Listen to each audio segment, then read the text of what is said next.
अरे नहीं नहीं भाभी, अब मैं और ज्यादा नहीं रुक सकती। इन लोगों के स्कूल का भी तो नुकसान हो जाएगा। कल से स्कूल भी खुल जा रहे हैं और फिर इनके पापा भी अकेले ना जाने ही कैसे मैनेज कर रहे होंगे। दूध ब्रेड खाने लगते हैं वो, जरा सा मैं इधर से उधर हो जाती हूँ तो किसी के हाथों का खाना उनको अच्छा ही नहीं लगता। मैं चलती हूँ भाभी, बाय। नमस्ते भैया। हाँ, वैसे तो मैं आपको रोक ही लेती ननद जी, लेकिन अब बात नंदोई जी की है तो मैं तो कुछ कह नहीं सकती भैया। बाय बच्चों, बाय ननद जी। Bye mummy. लकी बेटा, जाओ आप भी अंदर जाकर पढ़ाई करो, कल से स्कूल खुल रहे हैं ना, सारे होमवर्क कंप्लीट कर लो। मैंने अभी तक आपको खेलने के लिए डांटा नहीं, क्योंकि बच्चे आए हुए थे तो उनके साथ आप खेल रहे थे। मैंने कुछ कहा नहीं ना, लेकिन अब जाकर अपना होमवर्क करो, वरना आइंदा की बात से ना तुम्हें उन दोनों के साथ खेलने भी नहीं दूंगी। हाँ ओके मम्मी। ननद जी, अपने ससुराल में अपने दोनों बच्चों के साथ, अपने पति के साथ इतना खुश है, इतना अच्छा लगता है ना। माँ जी के जाने के बाद कम से कम दो परिवार तो एक है, हम दोनों एक दूसरे के सुख दुख में एक दूसरे के साथ खड़े होते हैं। इससे ज्यादा अच्छी और बड़ी बात क्या ही हो सकती है। नाते रिश्तेदार इसी तरह इकट्ठा एक दूसरे के साथ रहे, यही तो जीवन है, यही तो परिवार है कि नहीं जी? बात तो तुम बिल्कुल सही कह रही हो। Hello hello. हाँ शर्मा जी। जी। अरे सर आप बिल्कुल भी फिक्र ना करें। और क्या। अरे वो ऑफिसर समझ लीजिए हमारे घर के ही हैं। अरे मेरी बहन के हस्बैंड ही हैं। हाँ हाँ। अरे मेरे जमाई ही लगते हैं। आप बिल्कुल चिंता ना करें, उस पे कल साइन हो जाएगी और फिर तो हमारी मौज ही मौज है। बस आप ये समझिए कि काम हो गया। वो मेरी कहीं कोई बात नहीं टालते। जी जी। अरे अरे, प्रॉफिट का आधा हिस्सा आपका, आधा हिस्सा मेरा। नहीं नहीं भाई, आपकी भी मेहनत है। अच्छा चलिए, अब मैं फोन रखता हूँ, कल आपका काम हो जाएगा। क्या हुआ? कोई बात नंदई जी के बारे में है क्या? क्या काम है आपको उनसे? और ये प्रॉफिट, क्या बातें हो रही थी ये? अरे बस ये समझ लो ना कि एक बार केशव जी ने उन फाइलों पर साइन कर दिया ना तो हमारे पास पैसा ही पैसा होगा। रुपए पैसे की कभी कोई कमी नहीं होगी, ये समझ लो। अरे तुम तो जानती हो कि मैं कॉन्ट्रैक्टर हूँ और कॉन्ट्रैक्ट मिलना मेरे लिए बहुत बड़ी बात है। अब माल में थोड़ा फर्क है, पर क्या ही करना है। वहां सड़क बन रही है, कुछ समय बाद टूट जाएगी, फिर से सड़क बनेगी, फिर किसी को कॉन्ट्रैक्ट मिलेगा, है कि नहीं? इतना थोड़ी बहुत मिलावट तो चलती रहती है। और जब सरकारी आदमी घर में ही है तो फिर क्या करनी परेशान होना। मैंने शर्मा जी को बोल दिया कि उस फाइलों पर साइन हो जाएंगे। केशव जी तो अपने घर के ही हैं। आखिर अपनी बहन की शादी की है मैंने उनके घर में, तो इतना तो वो हमारे लिए कर ही सकते हैं। फिर से कोई घपलेबाजी, फिर से कोई झूठ फरेब। देखिए मैं आपको समझा रही हूँ, ऐसा नहीं करते हैं। गलत तरीके से कमाया हुआ पैसा ना गलत जगह ही जाता है। देखिए मैं कहती हूँ आप सही रास्ते पर रहिए। भले ही हम दो रोटी कम खाएंगे, पर कम से कम सुकून की जिंदगी तो जिएंगे। क्या फायदा ज्यादा रुपए पैसे कमाने का जब जिंदगी से सुकून ही छिन जाए। और वैसे भी आप तो अच्छे से जानते हैं केशव जी कितने ईमानदार इंसान है। नंदोई जी वो उन फाइलों पर कभी दस्तखत नहीं करेंगे जो घपले की होंगी। वो अपनी नौकरी तक से समझौता कभी नहीं करेंगे, ये बात आप अच्छे से जानते हैं ना। फिर तुम ना अपना मुंह बंद रखो। तुम जैसा इंसान ना जिंदगी में कभी तरक्की नहीं कर पाता। यही दो रोटी का खा कर ना यही मर जाता है। अरे एक बार इंसान की जिंदगी मिली है, मैं इसे अच्छे से जीना चाहता हूँ, रुपयों पैसों में खेलना चाहता हूँ, जिंदगी का हर सुख का अनुभव करना चाहता हूँ। गलत नहीं हूं मैं, समझी तुम? और एक बात अच्छे से समझ लो, केशव जी जरूर उन फाइलों पर साइन करेंगे, कैसे नहीं करेंगे। मेरे घर के नाते रिश्तेदार हैं, वो बहन दी है मैंने अपनी उनके यहाँ, तो ऐसा कैसे कर सकते हैं वो मेरे फाइल पर दस्तखत नहीं करेंगे?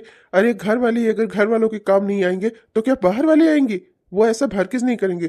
और खबरदार अपनी जुबान से ऐसे कुछ अनाप शनाप शब्द मत निकालना। और आइंदा से तो मैं तुम्हें कुछ बताऊंगा ही नहीं, तुम्हें बताना ही बेकार है। एकदम गंवार और गधी औरत हो तुम। जो कहा करूँ ना बस उतना ही किया करूँ, उससे ज्यादा करने की और सोचने की जरूरत नहीं है तुम्हें। दो रोटी कम खाएंगे, हाँ नहीं तो। हटो, जा रहा हूं मैं अपने काम से। जीवन में तरक्की वही कर पाता है जो थोड़े बहुत घपलेबाजी, थोड़े बहुत फरेब झूठ बोल सकता हो। जो सच्चाई और ईमानदारी के रास्ते पर चलता है ना, उसे जिंदगी में कुछ हासिल नहीं होता। अगर सच्चाई और ईमानदारी पे चलता ना तो आज इतना बड़ा घर बनकर ना खड़ा होता। जो तुम्हारे ससुर ने छोड़ा था ना, बस उसी झोपड़पट्टी में रह रही होती। सब कुछ मेरा बनाया ही है, और तब पर भी जब देखो तब मुझे ही सुनाती रहती है। बहुत ज्यादा ज्ञान पड़ा है ना इनके। जीवन में तरक्की वही करता है जो फरेब और धोखा करता है, ईमानदारी के साथ नहीं जीता, बेईमानी करता है। पर क्या फायदा इसी तरक्की का? तरक्की करने वाले भी उसी रास्ते पर जाते हैं जिस रास्ते पर बेकार और गरीब लोग जाते हैं। बस ये बात अलग की है कि जब तक गरीब और ईमानदार लोग जीते हैं उनकी जिंदगी में सुकून होता है, किसी बात का डर नहीं होता उन्हें। और फरेब और बेईमानी करने वालों की जिंदगी में हमेशा डर बना रहता है और ये डर उन्हें सुकून की सांस नहीं लेने देता। मैं तो बस यही चाहती हूँ कि आप सही रास्ते पर आ जाइए, न जाने कब आप सुधरेंगे। इस बार तो आप घर की नाते रिश्तेदारी को भी अपने धोखे और बेईमानी में ले आए हैं। इस बार केशव जी को भी आपने इस सब में घसीट लिया है। भगवान न करे कहीं कुछ ऊंच नीच हो गई ना तो हमारे घर की नाते रिश्तेदारी भी खत्म हो जाएगी। पर मैं आपको क्या ही कहूँ, आप कभी समझने और सुधरने वाले नहीं हैं। मैं चाहे जो कहूँ, आपको मेरी बातों पर न तो भरोसा होता है और न ही आप मेरी बातों पर अमल करते हैं। भैया देखिए, आप मुझसे बड़े हैं और मैं नहीं चाहता कि मैं आपको कोई ठेस पहुंचाऊं, पर ये जो आपने बनाकर लाया है टेंडर ना, इसमें चारों तरफ गड़बड़ी ही गड़बड़ी है। और आप तो जानते हैं आपकी कंपनी पर एक बार पहले भी ऐसा इल्जाम लग चुका है। मैं अभी आपको टेंडर नहीं दे सकता। भैया समझने की कोशिश कीजिए, मैं लाखों लोगों की जान के साथ खिलवाड़ नहीं कर सकता। वो घटिया माल से अगर सड़क बनाई गई ना, सड़क पर गड्ढे होते हैं, गड्ढे से एक्सीडेंट्स हो सकते हैं, न जाने किसकी जान चली जाए। भैया जब तक मैं इस कुर्सी पर हूं ना, मैं अपनी कुर्सी के साथ कोई गद्दारी नहीं करूंगा। आप प्लीज इसे ठीक करके लाइए, या तो मटेरियल की क्वालिटी सुधारिए, या तो फिर ये टेंडर का मुंह छोड़ दीजिए आप। अरे केशव जी, जमाई बाबू, आप तो अपने घर के ही आदमी हैं। फिर घर के आदमी ही अगर घर के लोगों की मदद नहीं करेंगे तो भला क्या बाहर वाले आएंगे करने। अरे आप, मैं जानता हूं कि कंपनी पे मेरी पहले भी ऐसा इल्जाम लग चुका है, पर देखिए ये सब मामला दबाया भी तो जा सकता है। जब आप इतनी बड़ी कुर्सी पर बैठे हैं तो मुझे सोचने की क्या जरूरत है। मुझे तो यहाँ आना भी नहीं चाहिए था, मैं तो सिर्फ आपसे कह देता, आपको मेरा काम कर देना चाहिए था। एक तो मैं यहाँ पर आया हूँ, ऊपर से आप मुझे कहानियां सुना रहे हैं। अच्छा चलिए, अगर फायदे का, प्रॉफिट का कुछ % आपको भी चाहिए तो चलिए फिर ठीक है, मैं अपना 25 भी कर देता हूँ। 25% आपका, 25% मेरा, और 25% और अदर्स पार्टनर्स लोगों का 25-25 ठीक रहेगा। अब चलिए, अब साइन कर दीजिए। अब इससे ज्यादा मत कुछ कहिएगा भाई। भैया प्लीज, आई एम सॉरी, मैं इन पर साइन नहीं कर सकता। ये सारे टेंडर्स, इनके मटेरियल सब बिल्कुल गलत है, गड़बड़ है। इस मटेरियल से अगर सड़क बनाई गई ना तो वो सड़क 4 दिन भी नहीं चलेगी। भैया समझने की कोशिश करिए, मैं ईमानदारी से जीने वाला आदमी हूँ। मैंने ये नौकरी जब से हासिल की है कभी भी मैंने कोई बेईमानी नहीं की है, और ना ही आगे की अपनी जिंदगी में करूंगा। आई एम सॉरी, आप यहाँ से जा सकते हैं। बस बहुत हो गया जमाई बाबू, मैंने अपने लोगों को जुबान दी थी, आपने मेरी जुबान की भी लाज नहीं रखी। मैं आपको पैसे भी ऑफर कर रहा था, और क्या चाहिए आपको? हाँ, अरे अपनी बहन दी है आपको, आपका घर बसाया है मैंने, मुझे तो यहाँ आने भी नहीं चाहिए था और आपको मेरा काम कर देना चाहिए था। ऊपर से आप मुझे लेक्चर सुना रहे हैं। बहुत बहुत गर्मी है ना आपको अपनी इस कुर्सी की, सरकारी नौकरी की। आपका ये घमंड ना मैं चूर चूर ना कर दिया ना तो मेरा नाम भी भगवान दास नहीं, ठीक है? भैया प्लीज, आई एम सॉरी, पर प्लीज आप यहाँ शोर मत मचाइए। और देखिए, मैं ये नहीं कर सकता और ना ही मैं अपनी कुर्सी के साथ गद्दारी करूंगा। देखिए प्लीज, अगर आपको ये टेंडर चाहिए तो आप मटेरियल की क्वालिटी को ठीक करके लाइए। मैं इस टेंडर की फाइल पर साइन कर दूंगा, लेकिन मटेरियल की क्वालिटी सही होनी चाहिए तभी। अभी तो मैं यहाँ से जा रहा हूँ, तुम्हें अपनी बहन देकर ना आज मुझे पछतावा हो रहा है, पछतावा। सड़क पर टहलने वाले एक आम इंसान थे तुम, दुकान चलाते थे, भूल गए अपना वो दिन? तब तुम्हें मैंने अपनी बहन दे दी, और मेरी बहन के तुम्हारे घर में आते ही तुम्हारी सरकारी नौकरी लग गई, और आज उसी सरकारी नौकरी का तुम मुझे घमंड दिखा रहे हो। मेरी बहन ने तुम्हारा घर परिवार बसा दिया और उसके भाई के साथ तुम ऐसा बर्ताव कर रहे हो। इस कुर्सी का, इस नौकरी का बहुत घमंड हो गया है ना तुम्हें। एक दिन यही कुर्सी और यही नौकरी ही तुम्हारे हाथ आएगी, नाते रिश्तेदारी नहीं। कमीना साला कहीं का, अगर इतना मैंने किसी और से कहा होता ना, किसी और को पैसे दिए होते ना, तब भी मेरा काम हो जाता। पर मैंने सोचा था ये मेरा नाते रिश्तेदार है तो ये तो मेरे लिए खुद ही खड़ा हो जाएगा, लेकिन नहीं, इसे बहुत घमंड है अपनी नौकरी का। इसकी सारी अकड़ना ठिकाने ना लगा दिया ना तो मेरा नाम भी भगवान दास नहीं। न जाने ये लोग ईमानदारी से पैसे क्यों नहीं कमाना चाहते। भले ही 2 रोटी कम मिले पर सुकून तो होता है जिंदगी में, किसी बात का डर तो नहीं रहता। बेईमानी करोगे तो पकड़े जाने का डर सर पर हमेशा बना रहेगा। पर ना जाने क्यों ये ऐसे लोग कुछ नहीं समझते। आम ले लो, सी लो, सा लो, कच्चा धागा रेस लगा लो। अरे रुक जा, मैं तुझे पकड़ता हूँ, रुक जा। अरे बच्चा धीरे धीरे, बहुत तेज से मत दौड़ो वरना गिर जाओगे, चोट लग जाएगी। हाँ हाँ बच्चों, आराम से आराम से। अरे वाह छोटी, तूने तो सासू माँ की चोटी आज बहुत ही अच्छी बना दी, वाकई में। सच में सुंदर लग रही हूँ मैं। हाँ माँ जी, आप बहुत सुंदर लग रही हैं। मुझे अपना ये परिवार बहुत अच्छा लगता है। शाम को जब सब ऐसे घर के बाहर बैठकर थोड़ा देर हवा लेते हैं ताजी ताजी ना, तो लगता है कि परिवार में आज भी सुकून है ना माँ जी? मुझे बहुत अच्छा लगता है ये समय। हाँ बड़ी बहू, वाकई में मुझे मेरा परिवार बहुत अच्छा लगता है, और जब परिवार में सब इकट्ठा होते हैं ना, तो तब और अच्छा लगता है। तो ये बता मुझे कि मेरे कान्हा को तो उसके मामा के घर से कब बुलवा रही है, और मेरा माधव क्या आ रहा है घर? नहीं माँ जी, वो तो अभी नहीं आ पाएंगे अब की बार। मैंने उनसे बात की थी, कह रहे थे कि फैक्ट्री में कुछ ज्यादा काम है, तो उनके मालिक ने उन्हें रोक लिया है संभालने के लिए। अब उन्हीं मैनेजर है वहाँ पर, तो कह रहे थे नहीं आ पाएंगे।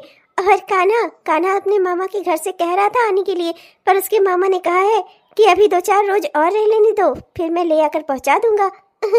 उनका इधर चक्कर लगेगा, वरना तो फिर किसी को यहाँ से भेजना पड़ेगा, देवर जी को ही उसे लाने के लिए। तो मैंने सोचा कि भैया जब आएंगे तो उन्हें लेते आएंगे। हाँ चलो फिर ठीक है, 4-5 रोज बाद मेरा कान्हा भी आ जाएगा, सभी बच्चे साथ में खेलते हैं ना, तो बहुत अच्छा लगता है। जी माँ जी। अच्छा माँ जी, मैं वो चाय बनाने जा रही थी, तो आप पियेंगी ना? अरे दीदी, आप क्यों तकलीफ कर रही हैं, मैं बना देती हूँ चाय। अरे नहीं छोटी, मैं बनाऊँ या तो बनाए, क्या ही फर्क पड़ता है, हमारे घर में काम का कोई बंटवारा थोड़ी ना है। तूने सुबह से इतने सारे काम किए, इतना घर पूरा चमका दिया, तो क्या मैं चाय नहीं बना सकती एक कप अपने सबके लिए? तो रुक यहीं पर, मैं अपने हाथों की बढ़िया वाली चाय और नाश्ता बना कर लाती हूँ, हम सब यहीं बैठ कर करते हैं। माँ जी मैं भी जाती हूँ, भाभी की थोड़ा मदद करवा देती हूँ, आप जरा बच्चों का ध्यान रखिएगा। स्वर्ग से सुंदर और अच्छा घर बार ना मेरा ही है, स्वर्ग से सुंदर घर है मेरा, और इतना अच्छा परिवार है, सब एक दूसरे के बारे में सोचते हैं, एक दूसरे के लिए जीते हैं, यही तो परिवार की अच्छाई है, एक दूसरे के सुख और दुख में साथ खड़े होना। मैंने जरूर मोती दान किए रहे होंगे जो मेरा इतना अच्छा परिवार है। बस भगवान आप इतनी कृपा करना, मेरे घर परिवार को किसी की नजर ना लगे, सारी खुशियाँ ऐसे ही बनी रहे बस। अरे आ गए आप, अच्छा हुआ कि आप जल्दी घर आ गए आज। मुझे तो पता ही नहीं चला कि आप कब आए, मैं तो अभी गई थी बरामदे में किसी काम से, वहाँ पर आपकी बाइक खड़ी दिखी, तब पता चला कि आप आ गए हैं। अच्छा चलिए, मैं आपके लिए खाना लगा दूं क्या? नहीं, खाना मत लगाओ, भूख नहीं है मुझे। आपको पता है, मैं ना बहुत खुशकिस्मत हूँ जिसे इतना अच्छा सब कुछ मिला है, इतना प्यार करने वाला पति, इतने अच्छे से बच्चे, इतना मानने जानने वाला भाई, इतनी अच्छी भाभी, है ना? कभी कभी तो मुझे अपनी किस्मत पर यकीन ही नहीं होता कि मुझे सब कुछ इतना अच्छा कैसे मिल सकता है। लोगों का मायका अच्छा होता है तो उनका ससुराल नहीं अच्छा होता, और किसी का ससुराल अच्छा होता है तो उसका मायका नहीं अच्छा होता। और सब कुछ अच्छा होता है तो उस इंसान का पति नहीं अच्छा होता। पर मेरे केस में तो ऐसा बिल्कुल भी नहीं है, मेरी जिंदगी में तो सब कुछ अच्छा है। मुझे ना अपनी किस्मत पर बहुत नाज होता है, सच कह रही हूँ मैं। अब की बार जब तुम अपने मायके गई थी रहने के लिए वहां पर, तो तुम्हारे भैया भाभी ने तुम्हें कुछ कहा था क्या करने के लिए या मुझसे कहने के लिए? हाँ हाँ याद करती हूँ, क्या कहा था। हाँ एक बहुत जरूरी बात कही थी। कहा था कि अब कि मैं आपको लेकर साथ में जाऊं। हाँ, तब हम लोग वहाँ 2-4 क्या 1 हफ्ते तक रुके, परिवार पूरा इकट्ठा रहे तो उन्हें अच्छा लगेगा। पर मैंने उन्हें बोल दिया कि बड़े भैया अभी यहाँ पर है नहीं, माँ जी घर में अकेली हैं और बड़ी भाभी हैं, तो इस तरीके से सबको छोड़कर आपका जाना अच्छा नहीं रहेगा। अब की गर्मी की छुट्टियाँ होंगी, जब बड़े भैया घर आएंगे तो मैं आपको लेकर चलूंगी। यही कहा था उन्होंने, और कुछ नहीं कहा था। वैसे एक बात बताऊं आपको कि जब से मम्मी पापा इस दुनिया से गए ना, भैया भाभी ने मुझे बहुत ही अच्छे से संभाला और संवारा। वैसे तो आप जानते हैं ना कि जिसके माँ बाप चले जाते हैं उसका मायका भी खत्म हो जाता है दुनिया से, पर मेरे साथ ऐसा नहीं है। मेरे भैया भाभी मुझे जान से ज्यादा चाहते हैं, एकदम अपनी बेटी की तरह। मैं तो बहुत खुशकिस्मत हूँ, ससुराल में भी मुझे सास मेरी बेटी समझती हैं, और घर पर मायके में मेरे भैया और भाभी। खैर ये सब कुछ छोड़िए, ये बताइए कि आप खाना क्यों नहीं खाएंगे? मैंने आज बहुत ही मन से आपके लिए भरवा बैगन बनाए हैं, कलौंजी, खाएंगे ना? कोई बात है क्या, आपको कुछ कहना है मुझसे? नहीं, कुछ नहीं, वो आज दफ्तर में मीटिंग थी ना, तो बस वहीं पर खाना आया हुआ था तो वो वही खा लिया मैंने, तब से पेट ही भर गया एकदम। ओह अच्छा। ठीक है, फिर आप बैठिए, मैं आपके लिए जीरे हींग वाला पानी लेकर आती हूँ, उससे आपका पेट हल्का हो जाएगा। ये कहाँ आप सरकारी दफ्तर का खाना खाने लगे? मैंने आपको कितनी बार समझाया है, वो सब खाना ठीक नहीं होता, समझते ही नहीं आप। मीटिंग थी तो खा लिया, और घर पर मैंने जो इतनी मेहनत से आपके लिए कलौंजी बनाई वो। चलिए अभी बैठिए, मैं जीरे और हींग वाला पानी लेकर आती हूँ आपके लिए। अब मैं कीर्ति से कैसे कहूँ कि उसके भैया आज दफ्तर आए थे और वो मुझसे इनलीगल काम करवाना चाहते थे, गैर कानूनी काम, जो मैं अपनी जीते जिंदगी शायद कभी ना करूँ। फिर मैं अपने वसूलों से पीछे कैसे हट सकता हूँ? मैं क्या करता? मैंने उन्हें इनकार कर दिया और वो इस बात से काफी नाराज भी हो गए थे। कैसे कहूँ मैं कीर्ति से ये बात? मुझे लगता है कि ये छोटी सी बात है, बताना जरूरी नहीं। कीर्ति की नजर में ना जाने ही ये बात सही हो या गलत, ना जाने कीर्ति क्या सोचे या कहीं मुझसे ही ना नाराज हो जाए। एक काम करता हूँ, रहने ही देता हूँ। वैसे भी अपने तौर पर मैंने भैया को समझा ही दिया है और शायद अब वो भी समझ गए होंगे कि मैं ऐसा कोई काम नहीं करूंगा। उस समय गुस्से में रहे होंगे तो कुछ भी उल्टा सीधा बोल दिया होगा, बाद में उन्हें अपनी गलती का रियलाइज होगा। खैर जो भी हो या ना हो, मुझे इन सब बातों को सोचने की जरूरत नहीं। मुझे अपने परिवार में खुश रहना चाहिए, बाकी वो मेरा कर ही क्या सकते हैं। उस साले कुत्ते कमीने की हिम्मत कैसे पड़ी मुझे ना बोलने की? हाँ, मुझे ना बोलेगा वो? अरे हरामजादे कुत्ते, अपनी बहन देकर तुझे मैंने तेरी जिंदगी बना दी, वरना तुझे कौन देता अपने घर की लड़की? सड़क पर भिखमंगों की तरह टहलने वाला, एक छोटी सी परचून की दुकान चलाने वाला तुझ जैसे को हमने अपने घर की बेटी दे दी और आज तू हमें आंखें दिखा रहा है। कुर्सी पाकर बड़ा पावर आ गया है ना तुझमें? तेरी अकड़ ठिकाने ना लगा दी ना तो मेरा नाम भी भगवान दास नहीं। देखिए आप शांत हो जाइए, जो भी बातें हैं वो अपने घर के नाते रिश्तेदार, आपकी छोटी बहन के पति हैं, वो उसके 2 बच्चों के बाप है। समझने की कोशिश करिए, आपका गुस्सा ना नाते रिश्तेदारी में ही आग लगा देगा।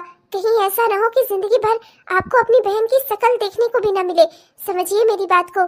टेंडर का क्या है, आज नहीं मिला कल मिल जाएगा। थोड़ा जो सुधार उन्होंने कहा है करके करवा लीजिए। वो कोई साइन करने से तो मना कर नहीं रहे हैं, बस मटेरियल में थोड़ा सा सुधार ही तो चाहते हैं। इतनी बड़ी भी क्या बात हो गई, समझने की कोशिश करिए। चुप करो दुष्ट कहीं की, और आइंदा से ना वही करोगी जो मैं कहूंगा तुमसे मैंने 1000 बार कहा है, जब दिमाग नहीं है तो अपना दिमाग मत ही लगाया करो। हाँ, बुद्धि नहीं है तो क्या करने लगाती हो बुद्धि? बड़ी आई है मुझे सिखाने। उस आदमी ने मुझे अपनी अकड़ दिखाई और तुम कह रही हो कि मैं उसे जाने दूं? मेरे बनाने से ही उसकी जिंदगी बनी है। वो उस समय एक परचून की दुकान चलाता था, जब मेरी बहन ने बताया हम लोगों को कि वो उसे पसंद करती है। हाँ, मैंने भी तब सोचा कि एक बार शादी करा दो, जाइए इस घर से, कम से कम पैसे तो कम खर्च होंगे। लड़के ने खुद ही लड़की को पसंद किया है तो ज्यादा दान दहेज नहीं देना पड़ेगा। इस चक्कर में मैंने वो शादी करवा दी और मेरी वजह से वो परचून वाला सरकारी नौकरी कर रहा है। मेरी बहन के उस घर में कदम रखते ही वो सरकारी नौकरी वाला हो गया, तो आज मुझे ही आंखें दिखाएगा और ऊपर से तुम कह रही हो मैं उसे जाने दूं? खबरदार, कभी नहीं जाने दूंगा मैं उसे। उसकी हिम्मत कैसे हुई मुझे अपना ईगो दिखाने की? चलो अब तुम्हें जैसा कह रहा हूं ना वैसा ही करो। फोन लगाओ कीर्ति को और उससे कहो कि वो जैसे भी हो कल के कल यहाँ आ जाए। देखिए समझने की कोशिश करिए, ये सब बातों में घर के नाते रिश्तेदारी, घर के परिवार के सदस्यों को क्यों घसीट रहे हैं आप? आपका काम है ना, आप बाहर बाहर से देखिए। घर और काम को आपस में एक मत करिए। समझिए मेरी बात को, कल को बहुत बड़ी गड़बड़ हो सकती है। माँ बाबा के जाने के बाद बहुत ही मुश्किल से हमने ये रिश्तेदारी निभाई है, रिश्तेदारी संभाल रहे हैं। 4 लोगों के बीच में आपकी मिसाल बनी हुई है। लोग कहते हैं भाई हो तो आपकी जैसा, जो अपने माँ बाप के मरने के बाद भी अपनी बहन की इतनी देखभाल कर रहा है। उसे मायके बुलाता है, बकायदा उसे वो लोग रखते हैं और मायके में और घुमाते फिराते हैं, उसके बच्चों का ख्याल रखते हैं। आप आदर्श भाई बने हुए हैं। मैं नहीं चाहती आपकी ये इमेज टूट जाए। समझने की कोशिश करिए, जो हुआ भूल जाइए और जो भी है थोड़ा बहुत सुधार करके करवा लीजिएगा ना अपना टेंडर पास। पर परिवार के सदस्यों को किसी झगड़े के बीच में मत लाइए, और खास करके अपनी बहन को, आपकी इतनी करीबी रिश्तेदार, वो आपको अपना बाप समझती है, अपने पिता के समान समझती है वो आपको। इसीलिए कह रहा हूँ, पिता हो जैसा हूं मैं उसका, और उस कमीने की हिम्मत कैसे पड़ी मुझे ना बोलने की? तुमसे जो जितना कहा है ना उतना ही करो। परिवार मेरा है, बहन मेरी है, मुझे कैसे संभालना है, क्या करना है वो सब मैं देख लूंगा। अपना दिमाग मत लगाओ, कल के कल उसे यहाँ बुलाओ, समझी? जी ठीक है, मैं अभी फोन करती हूँ। खिरिक खिरिक खिरिक खिरिक खिरिक खिरिक। Hello hello. हाँ भाभी, इतनी रात के आपने फोन किया, क्या हुआ? कोई जरूरी काम था क्या? वो कीर्ति, वो मैं सोच रही थी ना कि कल तुम यहाँ आ जाओ, मुझे कुछ जरूरी काम था तुमसे। तुम यहाँ आओगी तो मैं तुम्हें बताऊंगी। मैं सोच रही थी कि कल थोड़ा शॉपिंग पे चलते हैं, क्या कहती हो कीर्ति? आ जाओगी ना घर कल यहाँ? थोड़ा सुबह जल्दी ही आ जाना, 9-10 बजे तक आ जाओगी? 9-10 बजे तक? भाभी, सुबह बच्चों को तैयार करके स्कूल भेजना होता है और इनको भी ऑफिस के लिए निकलना होता है और माँ जी का भी थोड़ा ध्यान रखना होता है, घर के भी कुछ छोटे मोटे काम होते हैं। तो 9-10 बजे तक तो नहीं, लेकिन 11 बजे तक मैं आ जाऊंगी। अब पास पास में रहने का यही तो फायदा है। मैं अपनी जेठानी को भी साथ में ले आऊं, हम सब चले शॉपिंग करने। बोलो नहीं, बोलो नहीं, नहीं किसी और को ना लाए, केवल अपना आए, समझी?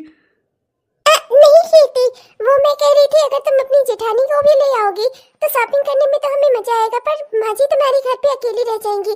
देखो, मोहल्ले का किसी को बुलाकर बैठा देती हो, ऐसे अच्छा नहीं लगता ना कि मैं अपनी शॉपिंग के लिए तुम्हारी सास को अकेला कर दूं। अच्छा नहीं लगता। मेरी तो सास रह नहीं गई, पर मैं समझती हूँ कि सास की सेवा करना भी बहुओं के लिए जरूरी होता है। आज तुम अपनी जेठानी को बोल देना, आज वो देख लेंगी, कभी वो जाएंगी कहीं पर तो तुम अपनी सास को देख लेना। ऐसे ही करके तो परिवार चलता है, इसीलिए। अच्छा, चलिए ठीक है भाभी, कह तो आप बिल्कुल सही रही हैं।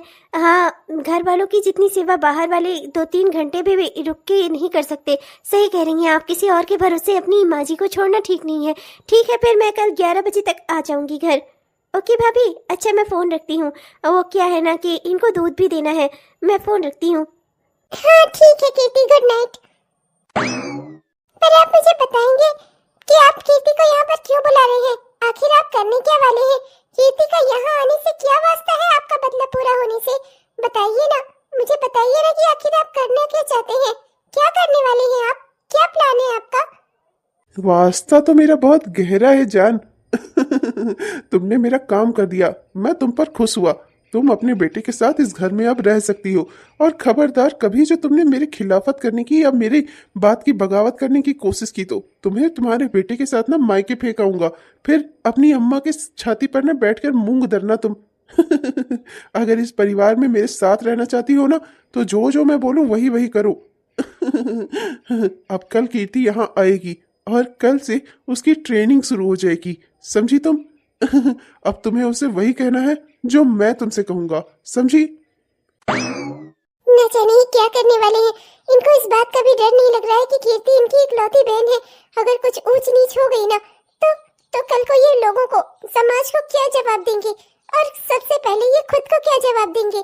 अपनी ही बहन के साथ ना जाने कौन सा खेल खेलना चाहते हैं। हे भगवान, रक्षा करना हमारे घर परिवार के रिश्ते नातों की। खिर खिर खिर खिर खिर खिर। हेलो हेलो हेलो भैया, नमस्ते। लकी कैसा है भैया? आप कैसे हैं? और भाभी कैसी हैं? और घर में सब बढ़िया, ठीक ठाक? कीर्ति तो आज 11 बजे तक आपके घर ही जाने वाली थी, तो क्या हुआ भैया, वो वापस लौट रही है क्या? मैं आ जाऊं उसे लेने? मेरी बहन को ना तुम्हारी किसी सहारे की जरूरत नहीं है। आज आकर देखो कि वो उसकी असली खुशियां क्या है। उसकी जो खुशियां है ना वो तुम जिंदगी भर कभी नहीं खरीद कर उसे दे सकते। मैंने तो तुम्हें बताने के लिए फोन किया था, आकर यहाँ अपनी आंखों से देख लो। तुम जितने ईमानदार हो, मेरी बहन की क्या ख्वाहिशें हैं उसे तुम कभी अपनी ईमानदारी से पूरा भी कर पाओगे? जरा आओ यहाँ और आकर देखो। चला था मुझे ना करने, अब देख तेरा घर परिवार नष्ट भ्रष्ट ना कर दिया ना तो अब मेरा नाम भी भगवान दास नहीं। क्या बात कर रहे हैं भैया, शॉपिंग करेंगी? और भाभी, इन्होंने ना एक भी सामान अपने लिए नहीं खरीदा है, सारा का सारा सामान मेरे लिए ही खरीदा है और मेरी ही पसंद का। और घर आई तो क्या सरप्राइज दे रही हैं कि ये सब कुछ तुम्हारा ही है, तुम लेकर जाओ। अरे ऐसे क्यों भाभी, क्या घर में कोई फंक्शन है कि इसलिए आप मुझे इतना सारा नेक दे रही हो? और वो भी सोने के हार, सोने के जेवर, और ये इतनी महंगी महंगी साड़ियाँ, मेकअप प्रोडक्ट, ये सब मैं क्या करूँगी भाभी? मेरे पास सब कुछ है, आप रखो इन सबको, मुझे नहीं चाहिए। बहन, तू मेरी प्यारी बहन है। एक भाई अपनी खुशी से जो कुछ भी तेरे लिए कर सकता है तो वो सब कुछ ले ले बहन। अगर जमाई बाबू को पता चला ना कि मैंने तुझे ये सब दिया है तो वो तुझे लेने नहीं देंगे। वो तो हर जगह अपनी ही हुकूमत चलाते हैं, न जाने क्यों। जब से उनकी सरकारी नौकरी लगी ना, उनका व्यवहार बदल सा गया है। वो मुझसे बात बात पर मुझे नीचा दिखाते हैं, नीचा दिखाने की कोशिश करते हैं। पर तो ये सब बातें मत सोच, मैं भी नहीं सोचता। मैंने उन्हें अपनी बहन दी है, जिंदगी भर अपना सर झुकाकर रहूंगा उनके सामने। बस मैं इतना चाहता हूँ कि तू अपनी जिंदगी में खुश रह। तेरा भाई थोड़ा मोड़ा जो भी कुछ कर पाता है वही अपनी बहन के लिए कर देता हूँ। बहन, मैं जानता हूँ कि तेरे पति बहुत सारे पैसे कमा रहे हैं, पर वो तुझे नहीं दे रहे हैं, अपने घर परिवार में लगा रहे हैं। देख बहन, क्या ही फायदा ऐसे कमाने वाले इंसान का जो अपनी बीवी का ही शौक श्रृंगार ना पूरा कर सके। तो उसका भाई ही तो उसे देगा। अरे ये कैसी बातें कर रहे हैं आप भैया, ऐसा कुछ भी नहीं है। और ना ही तो मेरे घर में मेरी सास ही ऐसी है, ये जो कुछ भी कमाते हैं ना लाकर सीधा मेरे हाथों पर ही रखते हैं, और मैं ही अपना जैसे जहाँ जो बन पड़ता है मैं खर्चा करती हूँ, और जो बड़े भैया कमाते हैं वो बड़ी भाभी को देते हैं। और माँ जी ने तो सारी समस्याओं से अपना रिटायरमेंट ले लिया है, वो खुद ही मुझे बताती है कि कहाँ क्या करना है। उन्होंने आज तक कभी भी अपने बेटे को नहीं कहा कि वो अपनी तनख्वाह उनके हाथों पर रखें। जब से हमारी शादी हुई है वो हमेशा से, जब दुकान का पैसा आता था तब पर भी मुझे देते थे घर चलाने के लिए, और आज भी जब वो कमाने लगे, सरकारी नौकरी वाले हो गए, तब भी उनकी तनख्वाह ना मैं ही रखती हूँ भैया। अरे बहन, तुझे क्या ही पता होगा, तू बहुत भोली है। तुझे क्या ही बताएंगे वो लोग। अरे सब अपना अलग अलग रख उठा रहे हैं, जो थोड़ा बहुत बचता है तुझे दे देते हैं, वो भी घर चलाने के लिए। तेरे शौक श्रृंगार के लिए तो एक भी रुपया नहीं। गहने वहने तो मुझे लगता नहीं कि तुझे कभी मिलते भी होंगे। बहन, मैं ना अपनी खुशी से ये सब कुछ तुझे दे रहा हूँ, तू ये सब कुछ छिपा कर रख लेना। तेरे भाई का प्यार है इसमें, अगर अगर जमाई बाबू को पता चला ना तो वो तुझे ये भी नहीं लेने देंगे। तू समझ मेरी बात को। हाँ, वो मैंने भी अभी परसों नरसों जब मैं मार्केट गई हुई थी ना, तो आपकी आपकी जिठानी आई हुई थी मार्केट में, ज्वेलरी शोरूम में गई थी, डायमंड का नेकलेस खरीद रही थी वो, तो मैंने अपनी आंखों से देखा था। क्या? ये आप क्या कह रही हैं भाभी? मैंने तो बताया था आपको कि परसों भाभी गई थी मार्केट, पर वो तो सब्जी वगैरह लाने के लिए गई थी। ज्वेलरी शोरूम में जाकर नेकलेस खरीदा उन्होंने? ऐसा कैसे कर सकती है वो? और इतने पैसे कहाँ से आए उनके पास? बड़े भैया तो ज्यादा कमाते भी नहीं है, जितना कमाते हैं मुझे अच्छे से पता है, और घर में खर्चे में देते समय तो उनके पास ज्यादा पैसे होते भी नहीं है, तो वो ज्वेलरी शोरूम में डायमंड का नेकलेस कैसे खरीद सकती है? और नहीं तो क्या बहन, वो लोग तुझे बेवकूफ बना रहे हैं। परिवार में प्यार दिखा दिखा कर तुझसे खूब काम करवाते हैं, और ना तुझे तुझे अच्छे से पैसे रुपए नहीं देते। वो लोग बस तुझे उतना देते हैं जितने में तू घर का खर्चा चला सके, तेरा कोई शौक श्रृंगार पूरा ना हो। बहन, मैं तो तेरा भाई हूँ, तेरा भला ही सोचता हूँ। वो आदमी जो वहाँ दूसरे शहर में जाकर बैठा है ना, तेरा जेठ, वो खूब सारे नोट छाप रहा है। अरे बड़े पद पर है, नोट छाप रहा है और अपनी बीवी के खाते में भेज रहा है, और उसकी बीवी ज्वेलरी शोरूम में जाकर छक्के पंजे कर रही है। और तेरा पति पूरे घर का खर्चा उठा रहा है, और तुझे उन लोगों ने नौकरानी बनाकर रखा है। बहन, मैं तेरा भाई हूँ, इसलिए तेरी हालत देखकर ना मुझे दुख होता है, बस इसीलिए ये सब कुछ कह रहा हूँ।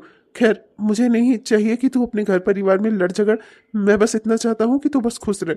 इसीलिए मुझसे जो अपन पड़ा तुझे खरीदारी करवा दी। ये सारे सामान ले जाकर चुपचाप से अपने लॉकर में रख लेना, और जब कभी मन करे जी करे तो पहनना, और किसी को कुछ भी बताने और कहने सुनने की जरूरत नहीं है, वरना जबाई बाबू फालतू में भड़क जाएंगे हम दोनों के ऊपर, है कि नहीं। इसमें बस तुझे अपने भाई का प्यार और आशीर्वाद मिला है, यही समझकर इसे आराम से रख लेना, ठीक है। अब तू जा। क्या इतना बड़ा धोखा मेरे साथ? मुझसे मीठा मीठा बोलकर मेरी भाभी, मेरी जेठानी और मेरी सास मेरे साथ ये सारे खेल खेल रही हैं। घर का खर्चा मैं अपने पति के पैसों से चलाऊं, और जेठानी जी अपने पति के पैसे बचा बचा कर गहने कढ़ाएं। वाह, अगर आज मेरे भैया ने मुझे इतना कुछ ना खरीद दिया होता तो मेरे पास रुपए पैसे ही ना होते, ना कभी गहने होते। हे भगवान, मेरे साथ इतना बड़ा खेल।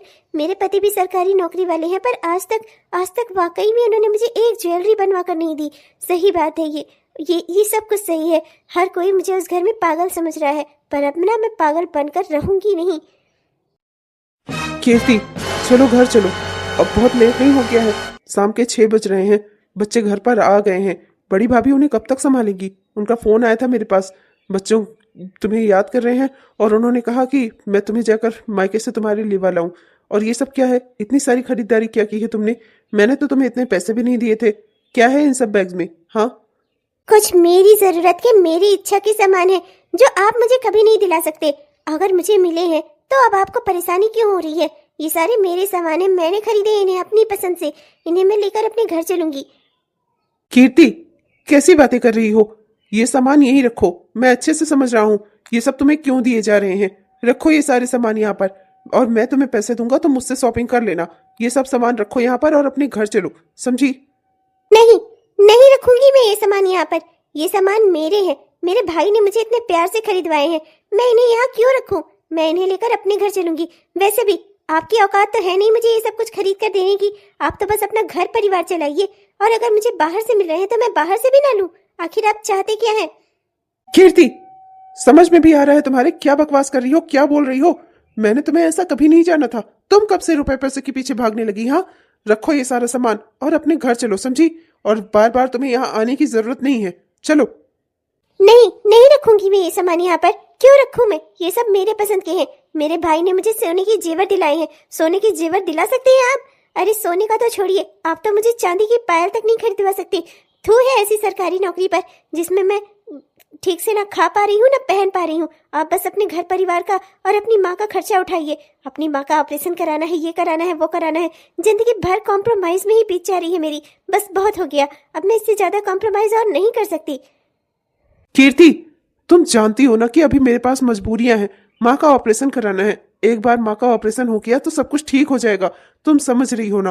प्लीज कीर्ति, ये सब सामान यहीं पर रख दो। इसे अपने घर ले चलना ना ठीक बात नहीं है। तुम ये सब सामान यहाँ पर रख दो। मैं कोई दहेज का लालची नहीं हूँ। तुम्हारे भैया से मुझे कुछ भी नहीं चाहिए। रखो ये सारा सामान और अपने घर चलो। मेरी जो भी औकात है तुम उसी में जियो, पर प्लीज कीर्ति अपने घर चलो। रखो ये सामान यहाँ पर। बस बहुत हो गया। 3-4 साल से यही सुनती आ रही हूँ मैं। माँ का ऑपरेशन कराना है, माँ का ऑपरेशन कराना है, माँ की दवाइयाँ करानी है, भैया का ये, भाभी का वो, और भाभी के बच्चे का ये। अरे बस आप दूसरों के लिए ही पैदा हुए हैं। ना जाने कब ये परिवार वाले आपका साथ छोड़ेंगे। ना जाने कब वो बुढ़िया मरेगी कि मुझे मुक्ति मिलेगी। कीर्ति, आपने मुझ पर हाथ उठाया। ए जमाई बाबू, बस बहुत हो गया। आपने मेरी फूल जैसी बच्ची पर हाथ कैसे उठाया? मेरी बहन नहीं, बेटी है ये बेटी। इसे कोई हाथ लगाएगा वो भी मेरी आंखों के सामने। चले जाइए यहाँ से, समझे? नहीं जाएगी कीर्ति आपके साथ, समझे? निकल जाइए इस घर से, जाइए यहाँ से।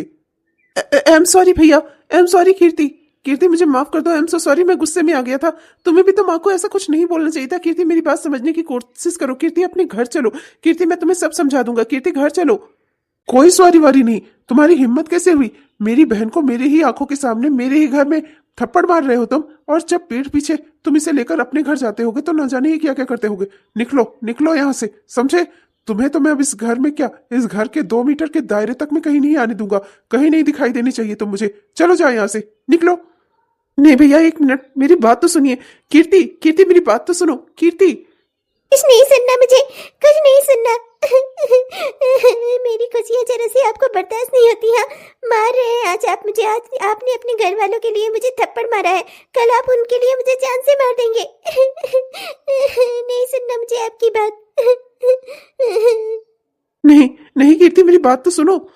बस कुछ नहीं सुनना ना? सुन लिया ना कीर्ति ने क्या कहा? चलो निकल यहाँ से, चलो।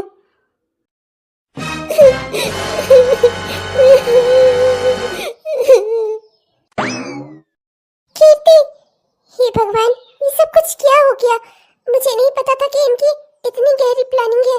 ये क्या हो गया? अच्छा खासा घर था, अच्छा खासा परिवार था। कीर्ति दीदी का सब कितने साथ में और कितने अच्छे और खुशी से रहते थे। हमेशा चीखती हुई रहती थी। अपनी ही बहन का घर उजाड़ दिया इन्होंने। कैसे भाई हैं ये? मेरे समझाने पर भी नहीं समझ रहे हैं। और इनकी इनकी हर बात में, इनके हर गलत काम में इनकी सहयोगी तो मैं भी बन रही हूँ ना। पर अगर मैं इनका साथ नहीं दूंगी तो मैं करूँ क्या? अगर इनका साथ नहीं दिया तो ये मुझे मेरे मायके छोड़ाएंगे। वहाँ पर तो एक भी दिन मुझे मेरी माँ और मेरी भाभी वहाँ रहने नहीं देंगी। तो उससे बेहतर ही मेरी इसी में है कि सब कुछ देखते गलत और सुनते हुए भी यही रहना होगा मुझे। मुझे बहुत अफसोस हो रहा है कीर्ति के लिए, पर मैं कुछ कर भी नहीं सकती। मेरे हाथ बंधे हुए हैं, मैं मजबूर हूँ। पर कीर्ति, कम से कम तुम तो अपने घर परिवार के बारे में सोचो। क्या कर रही हो तुम? हाँ, तो एक छोटी सी चिंगारी भी ना एक अच्छे खासे रिश्ते को जलाकर राख कर सकती है, पर लोग ये नहीं समझते। हाँ, पर क्या ही कर सकते हैं, क्या ही कर सकते हैं। दुनिया में हर कोई मेरे जितना समझदार नहीं होता ना, जो इस चिंगारी को कभी भड़कने ही ना दे, चाहे कोई कितनी भी चिंगारी क्यों ना लगाए। अरे ओ मैडम, अपनी तारीफ बाद में कर लेना, पर जिस काम के लिए गई हो वो काम कर दो, समझी? जल्दी बोलो। हाँ हाँ, थैंक यू मुझे याद दिलाने के लिए। मुझे यहाँ क्या आकर कहना है? हाँ ठीक है, समझ गई। दोस्तों को गुड बाय बोलना है ना, बोल दे रही हूँ। कभी मुझे खुद की तारीफ नहीं करने देते, जबकि निक्की इतनी तारीफ की काबिल है ना कि हर कोई इसकी तारीफ करे ना करे, मुझे तो जरूर करनी चाहिए। मैं क्या बोल रही थी? हाँ खैर छोड़ो ये सब, वरना अभी फिर से चिल्लाने लग जाएगा राइटर कहीं का। निक्की, ओ हाँ बोल रही हूँ। हेलो दोस्तों, आप सबको दिल से मेरा प्यार भरा नमस्कार। कैसे हैं आप सब? उम्मीद करती हूँ कि बहुत ही बढ़िया होंगे। आपने हमारा ये वीडियो पूरा देखा, इसके लिए आपका दिल से बहुत बहुत धन्यवाद। दोस्तों कैसा लगा आपको? उम्मीद करती हूँ कि पसंद आया होगा, और अगर पसंद आया तो कृपया वीडियो को लाइक जरूर करिएगा, अपने दोस्तों को, रिश्तेदारों को वीडियो को शेयर भी जरूर करिएगा, और हाँ अपने प्यारे प्यारे से कमेंट्स ना हमें जरूर लिखिएगा। आपके प्यारे प्यारे कमेंट्स का ना हम दिल से इंतजार करते हैं दोस्तों। अब तब तक के लिए मैं चलती हूँ, मिलूंगी आपको कल इस कहानी के दूसरे और आखिरी भाग में। तब तक के लिए बाय बाय। इस बैग को तो सब भूल ही गए, मैं ही उठा लेती हूँ। ज्वेलरी जो है इसमें महंगी साड़ियाँ हैं, महंगे कपड़े हैं। अरे ओ मैडम, उसमें कुछ नहीं है, खाली पड़े हैं, वो सब बेकार है, वो तो बस शूटिंग के लिए थे। क्या? यहाँ भी धोखेबाजी, बेईमानी, हाँ, कहीं ईमानदारी तो रह ही नहीं गई है। हम कार्टून के लिए भी